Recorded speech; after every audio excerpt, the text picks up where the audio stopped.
భగవంతుడు భక్త సులభుడు. ఆయనను చేరే మార్గాలు కూడా సులభసాధ్యాలే. ఇటువంటి సులభ మార్గాలలో సంగీతం అంటే నాదోపాసన ఒకటి. అందుకే భగవాన్ శ్రీ సాయిబాబా వారు భక్తులైన శ్రీమతి పమిడిఘంటం భానుమతి గారికి, వారి తనయులైన శ్రీ ప్రసాద్ గారికి వివిధ సందర్భాలలో ప్రసాదించిన కొన్ని దివ్య సందేశాలను శ్రీ సాయి పాదకుసుమాలు, శ్రీ సాయి కృష్ణహరిగా మీకు అందిస్తున్న గాన పరంపరలో ఇది మా తొలి ప్రయత్నం.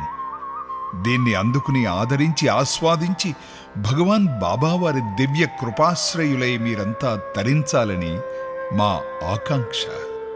అందుకు మెండైన భగవంతుని ఆశీస్సులు దండిగా ఉండాలని మనమంతా ప్రార్థిద్దాం. శిశుర్వేత్తి పశుర్వేత్తి వేత్తి గానరసం ఫణి. శిశువులు పశువులు పాములు తలలు ఊపుతూ సంగీత మాధుర్యాన్ని గ్రోలుతాయట. భగవంతునికి సంగీతం పరమానందకారకం. సంగీతానికి శిలలు కూడా కరిగిపోతాయని హనుమంతుడు నారదునికి నిరూపించారు. భావరాగ తాళముల సమ్మేళనంతో, లయ సామరస్యంతో ఏర్పడే సంగీత కళ ద్వారా భగవంతుని పొందవచ్చు. నారదుడు, తుమ్మురుడు వంటి దేవపురుషులు, రామదాసు, త్యాగయ్య, అన్నమయ్య వంటి వాగ్గేయకారులు ఇదే మార్గాన్న పయనించి భగవంతునిలో తాదాత్మ్యం చెందారు. సంగీత భక్తి హృదయపు లోతుల నుండి, జీవుల ఆత్మల నుండి ఉద్భవిస్తుంది.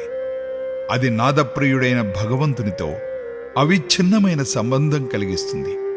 నాదాత్ముడైన దేవుని చేరేందుకు సంగీతం దగ్గరిద్రోవ. ఒకసారి నారదుడు విష్ణు భగవానుని తమ నివాసమెక్కడా అని అడుగగా భగవానుడు ఇట్లు సెలవిచ్చారట: నాహం వసామి వైకుంఠం నదయోగి హృదయాని చ మద్భక్తా యత్ర గాయంతి తత్ర తిష్టామి నారద. వైకుంఠంలో గాని యోగుల హృదయాలలో గాని తానుండనని తన భక్తులు గానం చేసే చోట తిష్ట వేసుకుంటానని అన్నారట భగవాన్ విష్ణు.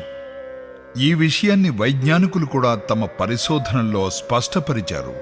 మన నోటి నుండి వెలువడిన శబ్ద తరంగాలు ఆకారాలుగా ఏర్పడతాయి. మన ఉచ్చారణలో ఏర్పడిన దివ్యాకారాలను మనం స్పష్టంగా చూడవచ్చు. శబ్ద తరంగాల ఆకారాలను అసిలోస్కోప్ అనే పరికరం ద్వారా ఫోటోలు తీసి చూడవచ్చు. ఓంకారం యొక్క శబ్దాలకు తీసిన ఫోటోగ్రాఫ్లో చిన్న తల, పెద్ద ఉదరం, వంపు తిరిగిన తుండము అంటే గణపతి ఆకారం పోలి ఉందట. ఇలా ప్రతి భగవన్నామము ఆ దేవతను మన ముందు సాక్షాత్కరింపజేస్తుంది. ఇంతటి మహిమాన్వితమైన భగవన్నామ స్మరణ మనలో చైతన్యాన్ని కలిగించి భక్త్యావేశాన్ని జాగృతం చేస్తుంది. ఇవి అలవోకగా వినే పాటలు, గీతాలు కావు. శుద్ధిబుద్ధితో విని ఆనందించి తరించాల్సిన దివ్యభావ ప్రసూనాలు.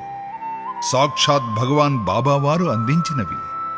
ముందుగా గణపతి ప్రార్థన, ప్రణవస్వరూపుడైన ఉమాశంకరుల నందనుని ప్రార్థన ఎట్టి విఘ్నాలు కలగకుండా అజ్ఞానాన్ని తొలగించి నిజజ్ఞానాన్ని ప్రసాదిస్తుంది. రండి, ఇట్టి అనిర్వచనీయమైన ఆనందాబ్దిలో మునిగి తేలుదాం.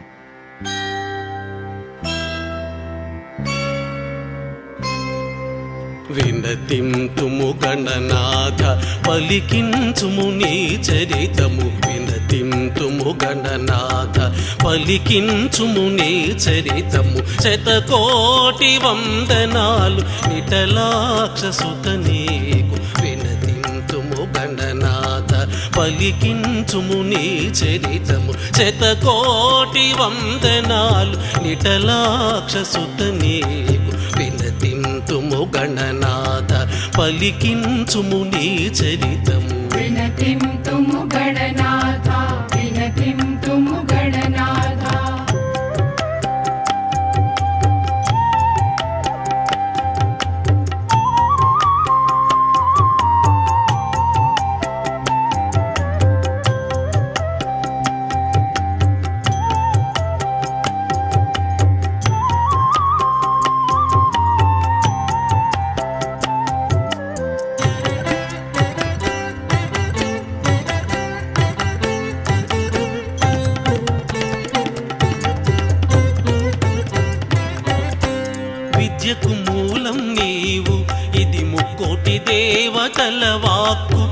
విద్యకు మూలం నీవు, ఇది ముక్కోటి దేవతల వాక్కు, వేదాలకు మూలమే మూలం, అది ఉమాశంకరుల నాదం.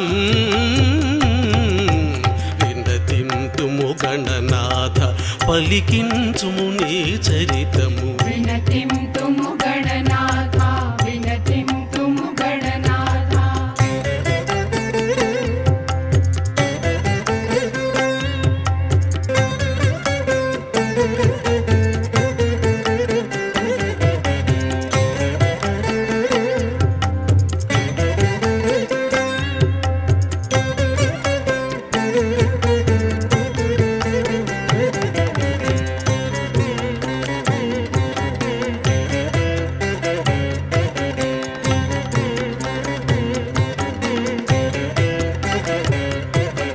గం గం గణపతయే నమః.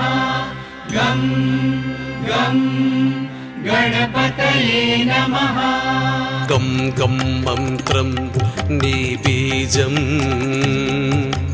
గమకాలు నిందు సంగీతం.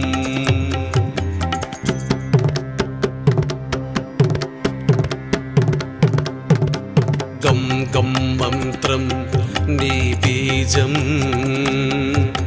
గమకాలు నిందు సంగీతం. నవరస భరితం నీ చరితం, నవరస భరితం నీ చరితం. నాట్యమయూరం గణేశం, వినతింతుము గణనాథ పలికించుము నీ చరితము. వినతింతుము గణనాథ పలికించుము నీ చరితము. శతకోటి వందనాలు నిటలాక్షసుత నీకు, వినతింతుము గణనాథ పలికించుము నీ చరితం. వినతింతుము గణనాథ పలికించుము నీ చరితము. వినతింతుము గణనాథ